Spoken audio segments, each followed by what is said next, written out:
My apologies in advance for the crude deliverance of this story.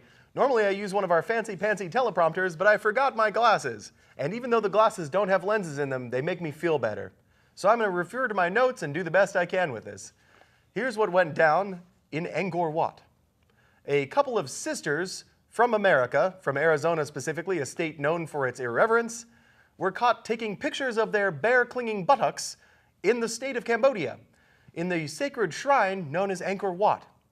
Now, this shrine has been built in the 12th century and houses a great deal of Cambodia's interior pride at their, making it up now, blah, blah, blah. Should have read more of the notes. The two sisters were deported from the country for 6 months and were given an international spanking.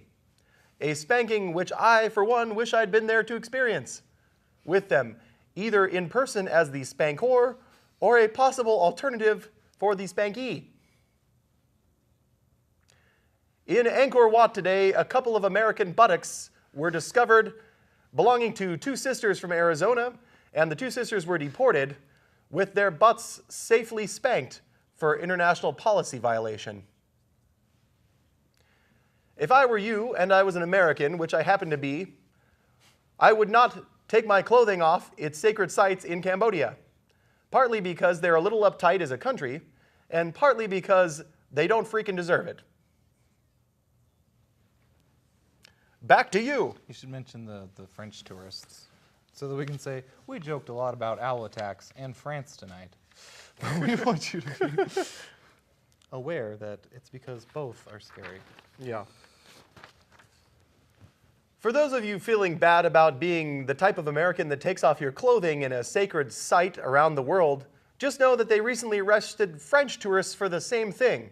So we may be bad, but we're not as bad as those Frenchies. Am I right? Am I right? We joked about the Frenchies? Am I right?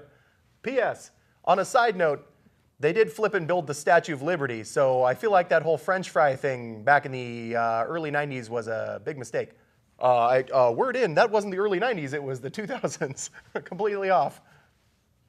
I just made that shit up. We're not going to use this for anything. We also owe them, you know, American Revolution. Supported us in the American Revolution, too, so all of the things we say about French people is just rude. And it's historically irreverent. You could say, if it weren't for the French, we'd be speaking English right now. Yeah. I mean, like, English. Right. It should be mentioned that if it weren't for the French, we'd be speaking Old English right now. So thanks, France. Sorry about all those jokes that we made at your expense for the last, God, I don't know, 200 or 300 years.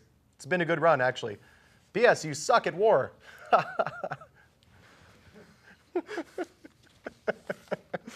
That's all I've got. Should we go to... What a ding. What a ding. Let's do a couple of intros for Mikey and for her, and then we can do some sign-offs, and then I think we're good on the desk here. Break up, introduce weather. Yeah, we're going to introduce weather. Stuff to do, everybody poops.